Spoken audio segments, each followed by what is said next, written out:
Terima kasih Tuan Speaker. Terima kasih. Uh, saya ingin mengambil kesempatan dalam perbahasan ini, pertamanya dengan mengucapkan tahniah pada Tuan Speaker dan timbalan Speaker yang telah dilantik. Dan saya mendengar dengan penuh minat saranan pihak Speaker untuk membuat satu perubahan pada kali ini dalam persidangan Dewan Yang Mulia ini. Saya mengharapkan janji-janji itu bukan sahaja janji yang dilafazkan oleh lisan, tetapi juga dapat diterjemahkan dalam satu penterjemahan yang sebenarnya, di mana kita tahu bahawa Dewan Yang Mulia ini adalah dewan yang paling penting, kerana di sinilah kita menggubal undang-undang yang akan digunakan, yang akan dipakai dilaksanakan. Dan saya harapkan bagi membolehkan perubahan ini berlaku, saya ingin mencadangkan supaya boleh difikirkan masa untuk perbahasan ataupun masa persidangan ini mungkin dapat dilanjutkan lagi, sebab saya rasa kita semua bersetuju bahawa ahli-ahli parlimen forum yang sebenarnya adalah mereka harus ada di sini, sebab di sinilah kita perlu menjalankan peran kita yang sebenarnya. Di negara-negara yang maju, seperti yang dikatakan oleh ahli parlimen Agan Serai tadi, bahawa menjadi satu kebiasaan mana-mana ahli parlimen boleh membawa rang undang-undang yang dinasabkan ke atas nama mereka.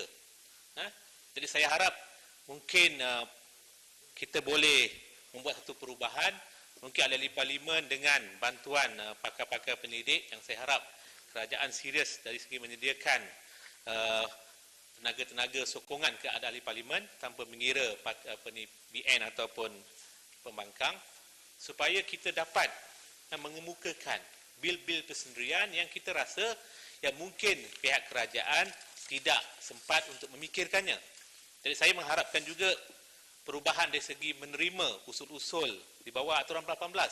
Sebelum saya memasuki dewan ini, saya sering membaca Hansard Parlimen dan saya mendapati banyak usul-usul ditolak dengan alasan yang sama, iaitu tidak perlu disegerakan. Walaupun pihak speaker mengakui bahawa usul-usul itu adalah usul-usul yang menjadi kepentingan ramai. Jadi saya rasa itu boleh dapat diselesaikan apabila kita melanjutkan sikit masa untuk persidangan ini. Itu yang pertama.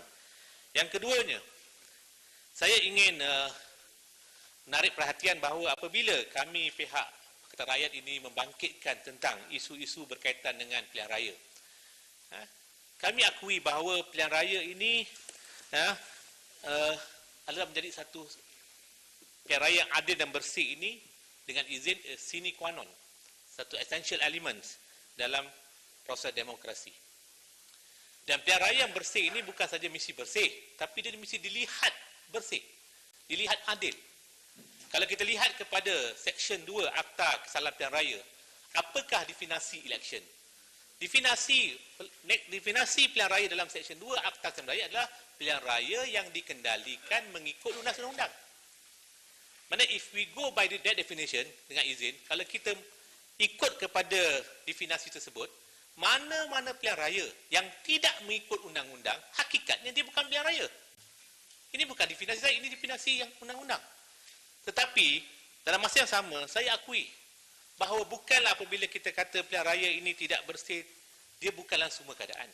Tapi perkara-perkara yang menjadi teras, sebagai contoh, daftar pemilih. Daftar pemilih ini adalah subjek matter dengan izin yang paling penting dalam pilihan raya. Adalah penting untuk kerajaan SPR memastikan hanya mereka yang layak dari segi perlembagaan yang berhak untuk mengundi. Ini bukan peranan pembangkang, ini adalah peranan kerajaan. Sebab kita mahu mana-mana ahli-ahli parlimen ini dipilih hasil daripada undi yang sebenarnya. Bukan dengan hasil penipuan. Bukan dengan hasil kita memasuk mereka-mereka yang tidak layak mengundi untuk mengundi.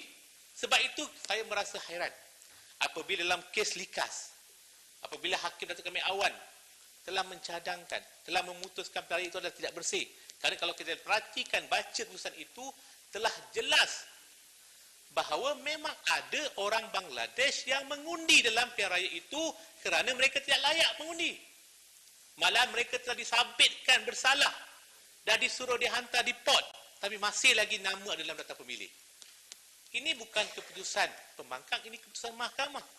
Di mana sebelum kes itu didengar, kita tahu bagaimana ada arahan daripada ketua hakim meminta supaya kes itu tidak didengar.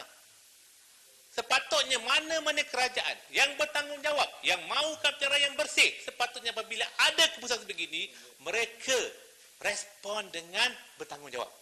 Tapi malangnya, apabila dibangkitkan tentang isu daftar pemilih yang tidak bersih, kita lihat kerajaan menggunakan kuasa 2/3-nya pada masa itu meminda undang-undang dengan memasukkan Seksyen 9A. Seksyen 9A ini, tuan-tuan, kita tahu bahawa dia telah menyebabkan mana-mana mahkamah tidak boleh mencabar data pemilih yang telah diwartakan. Tuan Yang Pertua, maknanya hasil dari perindaan ini, kita sekaligus menafikan mana-mana pengundi yang tidak layak daripada dikeluarkan daripada daftar pemilih. Kalau sebelum pilihan raya likas, daftar pemilih masih boleh dicabar di mahkamah, dengan ada Seksyen 9A ini, kita telah memastikan pengundi hantu boleh duduk selesa, boleh beranak macam kutu dalam rambut kita. Mereka boleh, mereka dijaga, mereka dimanjakan oleh undang-undang. Maknanya kita tak boleh sentuh pengundi hantu ini. Adakah ini satu seksyen yang selaras dengan proses demokrasi? Menutup pintu mahkamah sebagai satu badan yang dipertanggungjawab untuk menafsirkan mana-mana peruntukan ataupun undang-undang. Sebab itulah saya meminta mencadangkan supaya kita kaji balik Seksyen 9 ini. Biarlah, saya ulang lagi, biarlah mana-mana pilihan raya ini, mana-mana parti yang menang, hasil daripada rakyat menyokong mereka, bukan hasil daripada keraguan, hasil daripada penipuan. Ini yang kita patut fikirkan. Tuan Yang Dipertua, saya merasa hairan apabila pengurusi SPR, timbalan pengurusi SPR enggan mendedahkan nama pembekal dakwat. SPR perlu sedar bahawa mereka beroperasi di atas dana awam. Tanggungjawab mereka adalah tanggungjawab perlembagaan. Mereka perlu mendapat kepercayaan awam. Mereka beroperasi, gaji mereka, segala elemen mereka dibayar atas dana awam. Oleh itu, di atas kepentingan awam, sepatutnya SPR tidak boleh sama sekali enggan mendedahkan nama pembekal yang telah gagal menjalankan tanggungjawabnya. Kita kena faham apabila kita membayar wang kepada pembekal itu, kita gunakan dana awam, bukan wang kocek pengurusi SPR. Sebab itulah saya meminta parlimen ini, kalau benar-benar di sana atau di sini, kita benar-benar melaksanakan parlimen badan yang tertinggi, kita sepatutnya menubuh tentang kuasa, memanggil pengurusi SPR untuk dihadapkan di parlimen, untuk mereka bertanggungjawab di atas kesalahan ini. Sebab saya percaya mereka tidak boleh lari dari bertanggungjawab ini. Amat malang mereka enggan mendedahkan nama atas faktor keselamatan. Ini bukan alasan yang kita boleh terima sama sekali.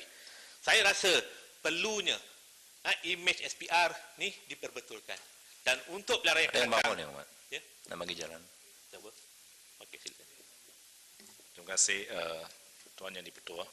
Saya ingin bertanyakan Ahli Yang Berhormat Sepang berkenaan perbincangan yang berlaku semasa kempen pilihan raya ini. Mengapakah SPR sehingga hari ini, timbalan pengerusi dan ahli-ahli SPR sehingga hari ini tidak ingin bertanggungjawab, dan sama ada mereka boleh terselindung di belakang perlembagaan persekutuan untuk tidak mengendahkan desakan awam untuk mereka meletak jawatan. Terima kasih, Ibu Timur. Sebenarnya, kalau sekiranya pengurusi timbalan pusat SPR mempunyai integriti, mereka tidak perlu menunggu saranan daripada mana-mana pihak untuk mereka meletakkan jawatan. Saya merasa amat lucu apabila mereka menggunakan hujah kami dilantik yang di Tuan Agong. Maka hanya Tuan Agong saja boleh memecat kami. Kalau kita gunakan logik yang sama, apabila kamu dilantik oleh Yang di-Pertuan Agong, sepatutnya kamu mesti memastikan nama Di-Pertuan Agong itu dijaga betul-betul. Iaitu dengan kamu membuat pilihan raya yang bersih dan adil. Apabila kamu gagal memastikan dakwah kekal ini kekal, kamu telah mencemarkan nama Di-Pertuan Agong. Sepatut sebelum Di-Pertuan Agong suruh letak jawatan, kamu sendiri, lu fikirlah sendiri. Orang kata sekarang, lu fikirlah sendiri. Sebab SPR ini adalah custodian dengan izin of the election. Kalau sekiranya, saya bagi contoh, satu pepatah Arab mengatakan, kita jaga kambing. Kita lantik seorang gembala kambing untuk jaga kambing. Daripada dimakan oleh serigala. Tapi kalau serigala yang jaga kambing, macam mana kambing nak selamat? Kalau SPR ini kita harapkan menjaga proses pilihan raya. Tapi kalau SPR sendiri merosakkan pilihan raya, macam mana kita nak dapatkan pilihan raya yang selamat? Sebab itulah, saya mengharapkan pihak kerajaan atau pihak dalam perkara ini, kita boleh bersama. Kita minta satu siasatan dibuat. Dan kita panggil pengurusi, timbalan pengurusi di parlimen ini untuk kita minta penjelasan. Tuan Di-Pertua. Yang bangun yang Gigantang. Ya. Terima kasih Yang Di-Pertua. Saya nak bertanya pandangan daripada Sepang. Terdapat satu peraturan iaitu apabila kita nak buat bantahan terhadap pengundi yang kita ragui terdapat di dalam daftar pemilih, maka di sana terpaksa dikenakan sebanyak RM10 setiap bantahan yang dikenakan. Setujukah Sepang? Ini merupakan salah satu daripada strategi untuk menyusahkan rakyat dan juga ke arah untuk nak memastikan supaya pilihan raya ini berjalan dengan secara tidak bersih tanpa ada bantahan kerana memerlukan wang yang banyak. Terima kasih. Terima kasih, Musi. Saya rasa selepas pilihan raya, saya bersetuju dengan Pak Gantang. Sebenarnya selepas pilihan raya 2004 tu banyak pindahan-pindahan dibuat yang bagi saya adalah pindahan-pindahan yang mempunyai niat yang tidak baik untuk menyusahkan proses untuk kita mengeluarkan nama-nama pengundi yang diragui sama ada mereka layak atau tidak layak mengundi. Tentang image tadi, saya rasa bukan saja SPR sepatut memperbaiki image mereka, tetapi image pihak polis juga harus diperbaiki. Apabila kita perkataan mencadangkan supaya IPCMC ditubuhkan, dia adalah hasil daripada saranan Suruhanjadi Raja yang dipengerusikan oleh bekas atau mantan Ketua Hakim Negara Tan Sri Zahidin. Kita faham apabila kita menubuhkan menubuhkan Suruhanjadi Raja, kita juga menggunakan dana awam. Apabila Suruhanjadi itu telah pun membuat cadangan, rekomendasi yang munasabah, yang hasil rekomendasi itu timbul hasil daripada mereka mendapat feedback daripada persidangan Suruhanjadi itu. Jadi mengapakah kerajaan dalam masa yang sama menubuhkan Suruhanjaya Raya tapi enggan mengikut rekomendasi yang diberikan oleh Suruhanjaya tersebut? IPCMC ini seharusnya ditubuhkan kerana kita bukan saja seperti mana yang rakan saya di bahagian serai mengatakan, itu bukan saja untuk menyelamatkan mereka-mereka yang ditahan. Sebab IPCMC ini dalam kerangka yang lebih luas adalah untuk sebenarnya membantu pihak polis untuk kita memulihkan imej polis. Sebab lebih baik kita mengadakan satu Suruhanjaya yang memfokuskan tentang isu-isu kepolisan ini, kerana banyak berlaku, banyak tuduh-tuduhan yang saya rasa polis perlu menjawab. Dan cara jawapan yang paling baik adalah yang kita menubuhkan satu badan yang khusus untuk kedua-dua pihak, rakyat dan juga polis, boleh menjadikan IPCMC itu sebagai avenue untuk mereka sama ada mempertahankan ataupun untuk membela kalau mereka diserang. Sebab itu saya tak nampak kenapa kerajaan harus merasa takut untuk menubuhkan IPCMC. EAIC adalah tidak sesuai kerana dia memantau banyak agensi yang lain. Kita mahu IPCMC. Setelah British menubuhkan IPCC di England, kita lihat imej polis di England makin bertambah baik. Yang ini yang kita minta supaya kita nak jaga imej polis, nak baiki imej polis, maka kita mengharapkan kerajaan dengarlah saranan daripada Suruhanjadi Raya untuk menubuhkan IPCC. Walaupun kerajaan mengatakan, oh sebenarnya kematian di Dewan ini di dalam tahanan polis ini bukan saja disebabkan oleh penderaan. Dia kata juga kerana faktor kesihatan. Kerana dia kata disebabkan oleh ada yang gantung, ada yang sakit. Mungkin. Ya, Bukit Katil. Ya, silakan. Yang Muhammad Sepang menjelaskan tentang IPCMC.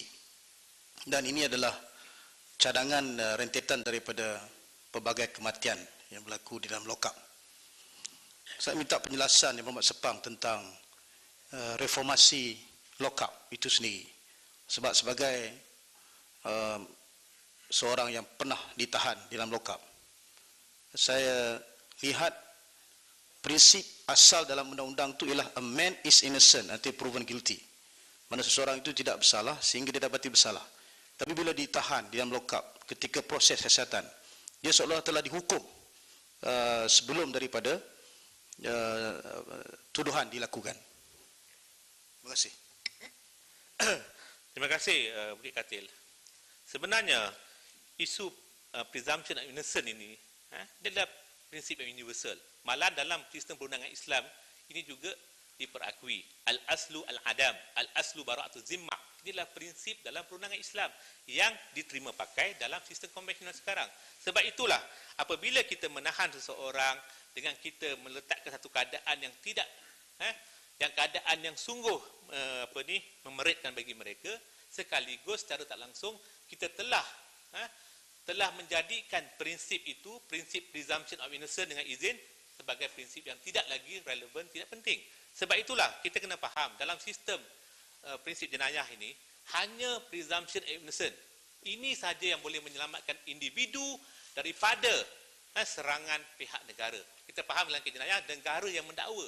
Kalau tidak ada prinsip presumption of innocence ini, maka kita liberty dengan izin, liberty of individual dalam negara ini tidak akan dapat dilindungi. Sebab itu bukan saja faktor dalaman tahanan itu perlu dan sesuai, malahan pengenaan bil yang tinggi ke atas mana-mana tahanan juga dia bercanggah dengan presumption of innocence. Bagi saya image polis ini mestilah diperbaiki dan kita menyokong apa sahaja tindakan yang boleh membaiki image polis. Sebab itu bagi kita untuk memastikan image polis dapat dibaiki dengan lebih efektif, IPCMC adalah remedi yang paling baik. Kita minta supaya Menteri Negeri mengkaji semula penolakan IPCMC tersebut. Dan saya rasa bukan saja image polis, image Perdana Menteri juga harus diperbaiki.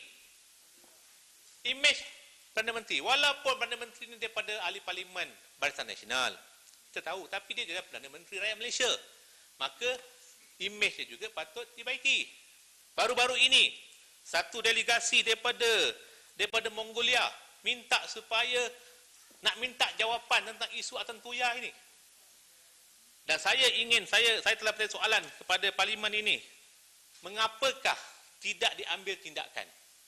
Kita tahu bahawa ada satu pendedahan daripada Peguam Emeric Sidhu pada 16/3/2013 dalam AGM di Bar Council. Dia mendedahkan bahawa Peguam Senior Cecil Abraham telah mengaku depan Emerjit Sidhu bahawa Perdana Menteri Ahli Parlimen Sepang pula, minta maaf. Slip of tongue. Alah, biar saya relax lah. Slip of tongue pun nak marah ke? Takkan nak buat bantahan, kan? Standing order kot, slip of tongue. Ahli Parlimen Pekan dituduh telah mengarahkan Peguam Siti Ibrahim untuk menyediakan SD, Statutory Declaration yang palsu. Maka dari segi perundangan, salah seorang daripada mereka, sama ada ahli parlimen Pekan ataupun Peguam Siti Ibrahim atau Ahmad Sidhu, salah seorang mesti melakukan kesalahan.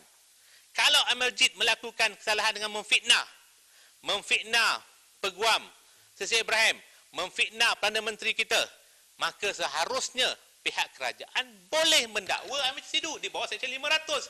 Kalau kesan seperti mana mereka boleh mendakwa timbalan Presiden PAS kerana bercakap tentang sejarah. Tak pernah dalam sejarah dunia ini Kita tak serah jarah bawa di mahkamah. Ini pertama kali di Malaysia. Apabila seorang mengatakan kita harus iktiraf seorang pejuang kemerdekaan dibawa ke mahkamah. Malu. Malu yang dipertua. Tapi mereka boleh dakwa. Tuan Haji Mat Sabu di mana Presiden PAS didakwa kerana memfitnah orang mati. Sekarang Al-Majid Sidhu memfitnah orang hidup. Tak didakwa di mahkamah. Kalau sekiranya Al-Majid Sidhu bercakap benar, maka Peguam Syed Ibrahim Pekan telah melakukan kesilapan, telah melakukan kesalahan. Jadi salah seorang mesti melakukan kesalahan. Kenapakah tiada siasatan dibuat ke atas mana-mana tiga individu ini? Kenapa? Kalau kita nak membersihkan imej negara kita, Perdana Menteri kita, kita minta siasatan dibuat supaya Perdana Menteri kita mencabar, buat laporan polis, saman. Kalau polis tak nak saman fitnah. Seperti mana Presiden PAS, ahli parlimen Marang, apabila dituduh sebagai pengganas nombor 3 Al-Qaeda oleh akhbar Daily Mirror di England, kita PAS bawa kes ke mahkamah dan akhbar Daily Mirror minta maaf, bayar ganti rugi kepada Presiden PAS. Ini menunjukkan pemimpin yang ada integriti. Nama diburukkan, dibawa ke mahkamah. Perdana Menteri kita, ahli parlimen Pekan, difitnah oleh akhbar Perancis. Tak mahu saman. Kalau tak ada duit, kita boleh buat derma ahli Pakatan Rakyat, bagi duit. Tak ada peguam. Saya, Surendra, Kapasing boleh jadi peguam Perdana Menteri untuk saman. Tak ada masalah. Saya tahu peguam UMNO takut. Kita tolong sebab dia Perdana Menteri kita. Walaupun kita mungkin berenam parti. Sebab itulah kita minta supaya siasatan dibuat. Sebab isu tentuya ini isu yang memalukan. Seorang gadis pengerang mengatakan kita datang pendatang tak selamat. Ini orang datang dengan selamat. Orang datang dengan cara yang sah pun tak selamat. Sebab itulah kita minta supaya isu ini saya mencadangkan supaya Perdana Menteri ahli parlimen untuk membuat laporan polis ataupun menyaman pihak-pihak itu supaya nama beliau dapat dibersihkan. Saya rasa ahli parlimen Barisan Nasional juga boleh menyokong saya dalam hal ini. Dan saya ingin juga bertanyakan, saya juga ingin membawa tentang isu akta hasutan. Kita tahu pada 11 bulan 7 2002 Ahli Parlimen Pekang. Ahli Parlimen Pekang telah membuat satu ucapan dalam majlis Majlis Makan Malam Jabatan Peguam Negara di Pusat Konvensyen KL dan Putrajaya. Beliau mencadangkan, beliau mengatakan kerajaan akan menggantikan akta hasutan dengan akta keharmonian nasional. Dari segi perundangan, apabila kita berjanji ini, kita create dengan izin satu legitimate expectation. Maknanya, mana-mana individu sehinggalah akta ini digantikan, tidak akan didakwa di bawah akta ini. Ini adalah dari segi perundangan. Tetapi malangnya, dalam keadaan kerajaan mengatakan akan menghapuskan akta hasutan, kita lihat ramai rakyat yang tidak berdosa masih lagi dibawa ke mahkamah di bawah akta hasutan. Yang lebih malang lagi, mereka-mereka yang kritikal pada Barisan Nasional yang didakwa di mahkamah yang terbaru naik Presiden PAS. Sebab itulah saya ingin menyarankan Menteri Dalam Negeri, Peguam Negara, sila tarik balik pendakwaan kepada mana-mana individu di bawah akta hasutan. Kalau kamu benar-benar berjanji ingin menghapuskan akta tersebut. Kalau tidak, ini bukan janji dicapati, ini janji dicapati. Sebab itulah, kalau kerajaan berjanji, rakyat mestilah mesti percaya pada janji tersebut. Kalau kamu janji nak hapuskan akta, mesti hapuskan sungguh. Jangan dakwa. Sebab itulah saya mengharapkan kerajaan tarik balik terhadap dakwaan di bawah akta hasutan ini. Dan saya juga meminta supaya satu siasatan dibuat hasil pendedahan. Dalam periode lepas kita lihat telah didedahkan oleh Nielsen Media Research, satu analis ataupun satu consumer analyst yang mendedahkan selepas pilihan raya dibubarkan. Kita lihat Jabatan Perdana Menteri telah menghabiskan ataupun telah spend 73 juta berkaitan dengan periklanan untuk Barisan Nasional. Sebab itu kita minta satu siasatan dibuat. Bagaimana 73 juta dihabiskan untuk berkempen bagi Barisan Nasional, sedangkan Nestle, satu syarikat besar, hanya spend 25 juta saja untuk periklanan. Jadi ini adalah wang rakyat. Sebab itu kita ingin supaya satu siasatan dibuat oleh SPRM supaya menyiasat bagaimana wang sebanyak ini digunakan untuk kepentingan Barisan Nasional. Tidak, sedangkan 73 juta kalau digunakan untuk membina rumah mampu milik, berapa banyak rumah yang boleh kita tolong. Sebab itulah kita minta satu siasatan dibuat hasil daripada pendedahan Nielsen Media Research ini, sebab kita tak mahu wang sebanyak ini disalahgunakan semata-mata untuk memenangkan mana-mana parti yang bertanding. Dan saya juga ingin merujuk kepada ucapan Tita Diraja berkaitan dengan isu rumah mampu milik. Saya ingin membawa perhatian Dewan Yang Mulia ini bahawa ada satu isu yang berlaku di Sepang, di Dengkil. Baru-baru ini rumah pangsa kos rendah di Taman Permata Dengkil. Salah satu blok, dia ada 4 blok, ada satu blok di situ yang telah retak. Mereka ini adalah penduduk bekas pekerja ladang daripada Perang Besar, ladang Sejli, ladang Galway, ladang Modingly. Semua mereka dipindahkan hasil daripada pembangunan KLIA dan mereka ditetapkan di rumah pangsa. Sedangkan kerajaan telah berjanji akan membina rumah teres untuk mereka. Dan baru-baru ini yang dipertua, rumah mereka telah retak dan mereka terpaksa tinggal di kemah. Dan saya telah meneliti dokumen-dokumen dikemukakan kepada saya oleh penduduk. Saya mendapati kerajaan Negeri Selangor telah bersetuju memperuntukkan tanah sebanyak 18 ekar untuk mereka ini dipindahkan. Tetapi malangnya pihak Kerajaan Barisan Nasional, Kementerian sehingga Perumahan sehingga kini gagal menyediakan rumah. Walaupun Kerajaan Selangor telah menyediakan tanah 18 ekar, kerajaan telah gagal menyediakan rumah. Sebab itu saya memohon supaya kerajaan, khususnya Menteri Perumahan ini dapat mengambil berat tentang isu ini. Kerana di sini ada lebih kurang 400 isi rumah yang perlu dipindahkan. Sebab janji yang telah diberikan, mereka akan dipindahkan di rumah teres. Sekarang mereka timbal di rumah pangsa yang keadaan yang dhaif, dan yang lebih malang lagi, mereka juga dalam keadaan ketakutan kerana rumah mereka dalam keadaan retak. Sebab itulah lagi sekali saya meminta supaya kerajaan mengambil berat tentang isu ini. Dan saya juga baru terima jawapan daripada pihak Kementerian Kesihatan, walaupun telah ada tapak, telah diluluskan tapak bagi pembinaan Hospital Sepang di Bandar Baru Salak Tinggi, tapi nampaknya kerajaan tak mahu buat, dan dengan alasan kononnya dah ada hospital di Serdang dan juga di Putrajaya. Saya nak minta ramai penduduk yang merungut apabila mereka pergi Putrajaya, sebenarnya mereka terpaksa queue yang panjang sebab jumlahnya pesakit dengan jumlah kaki tangan terlalu tidak match. Sebab itulah saya minta kerajaan kaji semula, Kementerian Kesihatan kaji semula. Tapak dah ada dah, kenapa tak mahu bina? Jangan takut, hospital ni semua boleh, UMNO boleh masuk. Semua orang boleh masuk, jangan takut. Ini bukan untuk rakyat semua. Sebab itulah saya minta supaya kerajaan melalui Kementerian Kesihatan dapat mengkaji semula keputusan tak mahu membina hospital di Sepang itu, sebab Sepang mengandungi 3 don yang mana kalau mereka nak daripada Tanjung Sepat nak pergi Putrajaya ataupun nak pergi ni agak menemui kesukaran di situ. Jadi saya harap kerajaan kaji semula tindakan ataupun keputusan untuk tidak mahu meneruskan pembinaan hospital di Sepang dengan alasan dah adanya. Boleh golong, habiskan. Boleh golong. Terima kasih. Tua. Dan saya juga di sini ingin membuat beberapa cadangan. Kita tahu dalam sekali setiap kali pilihan raya, isu-isu berkaitan dengan perkauman sering dimainkan. Saya lihat filem Tanda Putera, yang telah membuat satu fitnah ke atas yang berhormat Gilang Patah. Isu-isu 13 Mei sering dimainkan beberapa kali oleh pihak.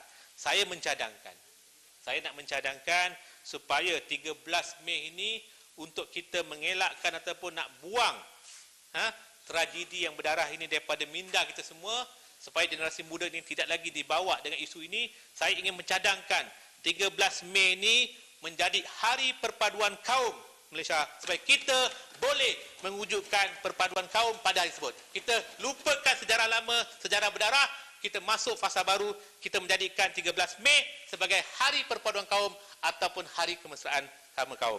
Itu cadangan saya. Dan saya juga mencadangkan bagi membolehkan dalam pilihan raya akan datang kita mendapat satu proses pemilihan ataupun pilihan raya yang lebih baik, saya nak mencadangkan. Pertamanya, parti-parti politik diberi kebebasan untuk operate ataupun sistem televisyen mereka sendiri. Supaya ada satu siaran khas. Sebab tidak lagi kita berkempen macam sekarang ni, pukul 12 malam. Kami pemangkang yang teruknya. Terpaksa ceramah sampai pukul 12 malam. BN tak apa. Mereka boleh berceramah di TV dan sebagainya. Kami terpaksa jumpa rakyat melalui kaedah konvensional. Sebab itu saya mencadangkan ada sistem bagi lesen kepada kami. Kami akan tunjukkan bahasa nasional macam mana nak buat TV, macam manakah cara terbaik untuk kita menyelesaikan masalah media, akses media ini. Dan saya juga nak mencadangkan supaya ditakwimkan tarikh pilihan raya. Supaya kita tidak jadi pak nujum. Setiap kali pilihan raya, kita asyik meramalkan bulan 3, bulan 4, bulan 11. Tak pernah betul. Sebab itu, kita minta supaya ditakwimkan, supaya parti-parti politik diberi ruang yang secukupnya untuk berkempen. Yang ketiganya, saya meminta setiap kali nak pilihan raya, kita adakan satu perdebatan antara Perdana Menteri dan Ketua Pembangkang dibuat secara live setiap kali nak pilihan raya. Buat secara live. Bukan sekali. Bukan dua kali di universiti dan sebagainya. Terima kasih. Betul.